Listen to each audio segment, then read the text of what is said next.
UTI से pan card को बनाने के लिए सबसे पहले आपको इस साइट पे आ जाना है। इस पेज का लिंक मैं डिस्क्रिप्शन में दे दूंगा ताकि आप डायरेक्टली इस पेज पे आ सकते हैं। सबसे पहले आपको अप्लाई न्यू पैन कार्ड पर आपको क्लिक करना है। फिर यहाँ apply application for new pan 49A इस पे आपको क्लिक कर देना है। यहाँ अगर आप डिजिटल मोड करते हैं तो कस्टमर को यहाँ फिंगरप्रिंट लगाने पड़ते हैं और आधार बेस्ड ई-KYC यानी कि आधार कार्ड में जो मोबाइल नंबर है उसमें एक OTP जाएगा, उसके थ्रू ही यहाँ हो जाता है। तो ये बहुत आसान प्रोसेस है। तो आगे आपको यहाँ इंडिविजुअल ही रहने देना है। उसके बाद यहाँ नो पर क्लिक करना है, यहाँ बोथ पर क्लिक करेंगे। अगर आप ई पैन ओनली करेंगे तो आपको सिर्फ पैन कार्ड एक मेल के द्वारा भेजा जाएगा, हार्ड कॉपी पोस्ट ऑफिस के द्वारा नहीं आएगा, इसलिए बोथ करिए। इसमें आपको पोस्ट ऑफिस में भी आएगा और आपको ईमेल के द्वारा भी भेजा जाएगा। अब आपको सबमिट के बटन पे क्लिक कर देना है। डिजिटल मोड में भी आप पैन कार्ड को जब बनाएंगे तो आपको 6 स्टेप करना ही पड़ेगा। पहला में पर्सनल डिटेल के बाद document and payment, contact and parent detail, उसके बाद एड्रेस डिटेल, फिर अदर डिटेल, फिर आपको डॉक्यूमेंट को अपलोड करने पड़ते हैं लास्ट सेक्शन में। तो सबसे पहले हम पर्सनल डिटेल्स को यहाँ फिलअप करेंगे। सब कोई भी कैंडिडेट महिला है और उसका शादी नहीं हुआ है तो हम कुमारी उसका रखेंगे, और अगर शादी हो गया तो श्रीमती रखेंगे, ठीक है, SMT। और अगर 18 से 60 साल की जो भी उम्र के मेल है सारे को हम श्री सिलेक्ट करेंगे, ठीक है। तो यहाँ मेल कैंडिडेट के लिए हम श्री सिलेक्ट कर दिए हैं। उसके बाद लास्ट नेम यहाँ पे टाइप करेंगे और फर्स्ट नेम को यहाँ पे टाइप करेंगे। आपको ध्यान देना है लास्ट नेम फर्स्ट नेम, ठीक है। और मिडिल नाम है तो उसका मिडिल नेम को भी यहाँ पे टाइप कर देंगे, ठीक है। आपका एक्चुअल नाम इस तरह से है लेकिन कार्ड में आपको कुछ और नाम रखना है तो आप चेंज कर सकते हैं। यहाँ कार्ड में नाम दे सकते हैं, जैसे अशोक कुमार रखना है तो अशोक कुमार ये कर दिया।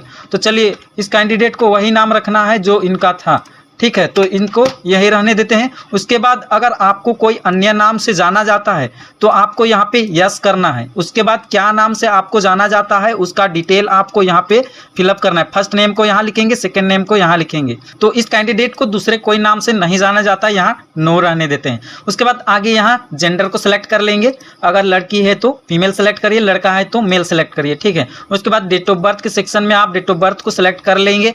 उसके बाद एड्रेस कम्युनिकेशन, यहाँ पे आपको कोई ऑप्शन नहीं मिलेगा अगर आप डिजिटल मोड से कर रहे हैं।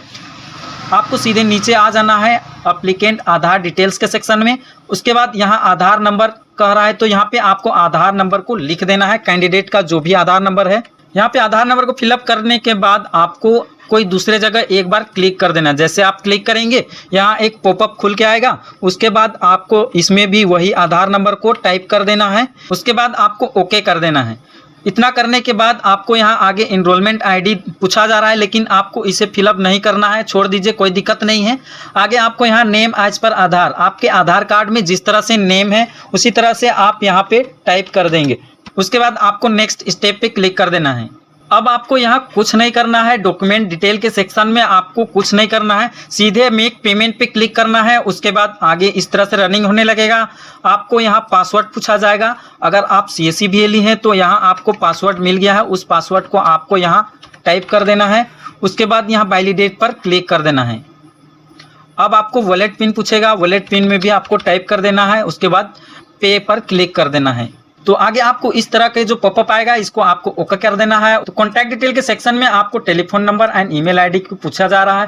तो यहाँ पे आपको टेलीफोन नंबर में आप यहाँ सेलेक्ट कर लेंगे। उसके बाद इंडिया सेलेक्ट करेंगे, स्पेशली मैं इंडिया के लिए बता रहा हूँ तो आप जो भी कैंडिडेट है वो इंडिया सेलेक्ट करेंगे। उसके बाद यहाँ मोबाइल नंबर पे आ जाएंगे और मोबाइल नंबर यहाँ से टाइप कर लेंगे।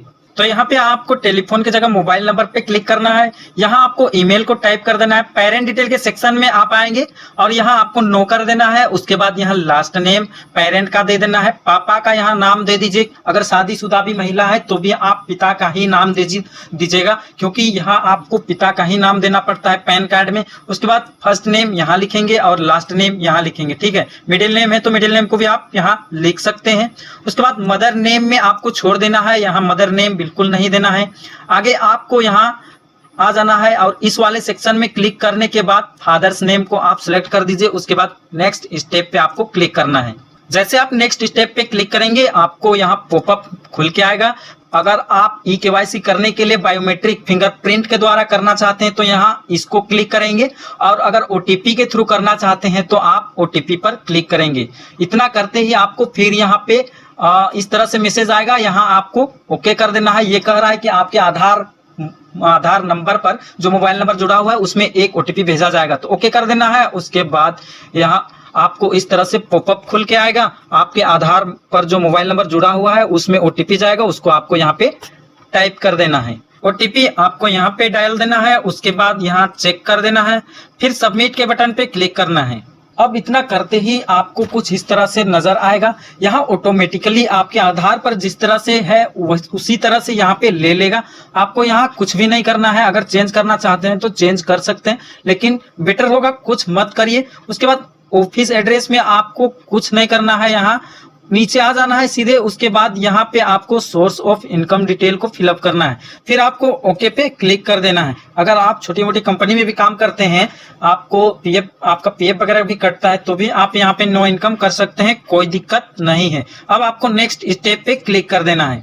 यहाँ आपको ओके कर देना है। फिर अदर डिटेल के सेक्शन में आपको कुछ नहीं करना है, ये ऑटोमेटिकली ले लेगा। उसके बाद रिप्रेजेंटेटिव असिस्टेंट एड्रेस डिटेल, इसमें आपको भी कुछ नहीं करना है और नीचे आ जाना है। यहाँ पे आपको सिलेक्ट कर लेना है। उसके बाद हिमसेल्फ हरसेल्फ पे आपको क्लिक कर देना है। उसके बाद वेरीफायर नेम में आपको कुछ नहीं करना है। वेरीफायर नेम में कैंडिडेट का ही नाम दे दीजिए। उसके बाद वेरिफिकेशन प्लेस में आपको यहाँ पे प्रज्ञा केंद्र, जिस प्रज्ञा केंद्र से आप हैं, अपना लोकेशन दे दीजिएगा। ठीक है, लोकेशन देने के बाद आपको यहाँ नेक्स्ट स्टेप पे क्लिक कर देना है। आप सबसे पहले इसको कंप्लीट करने के लिए यहाँ सबमिट के बटन पे क्लिक करेंगे। इतना करते ही आपको यहाँ पे आधार के सेक्शन में ले आकर आ जाएगा। उसके बाद यहाँ आपको कैंडिडेट का आधार नंबर को यहाँ पे लिख देना है।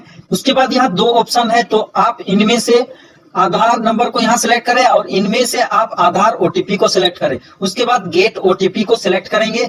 गेट ओटीपी को सिलेक्ट करते ही आपके आधार पर जो मोबाइल नंबर जुड़ा हुआ है उसमें एक ओटीपी भेज दिया गया है। उस ओटीपी को आपको यहाँ पे टाइप कर देना है, फिर यहाँ पे आपको चेक कर देना है। उसके बाद आपको यहाँ सबमिट के बटन पे क्लिक करना है। अगर आपको ओटीपी नहीं मिला है तो रिसेंट ओटीपी का प्रयोग करके आप फिर से ओटीपी मंगा सकते हैं। इतना करते ही इस तरह से प्रोसेस होने लगेगा। आपको कुछ देर तक वेट कर लेना है।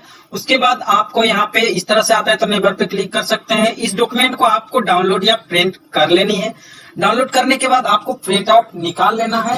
यूटीआई से पैन कार्ड ओटीपी के थ्रू अगर बनवाना चाहते हैं तो इसके लिए आपका आधार में मोबाइल नंबर जुड़ा हुआ होना चाहिए। और अगर आपका आधार से मोबाइल नंबर जुड़ा हुआ है तो दुकान जाने की आपको आवश्यकता भी नहीं है। आप कहीं पे भी रहेंगे, ओटीपी के थ्रू आप पैन कार्ड बना सकते हैं। तो दोस्तों, ओटीपी के थ्रू पैन कार्ड किस तरह से बनाना है इसके लिए मैंने आपको पूरी तरह से जानकारी दे दी है। आई होप कि आपको कोई भी जानकारी मैंने नहीं छुपाई है। और अगर आपको फिर भी कोई भी डाउट लगता है तो आप हमें कमेंट कर सकते हैं। आपके सारे सवालों का जवाब मैं कमेंट बॉक्स में दे दूंगा। तो मिलते हैं अगले वीडियो में। अभी के लिए बस इतना ही। जय हिंद, वंदे मातरम।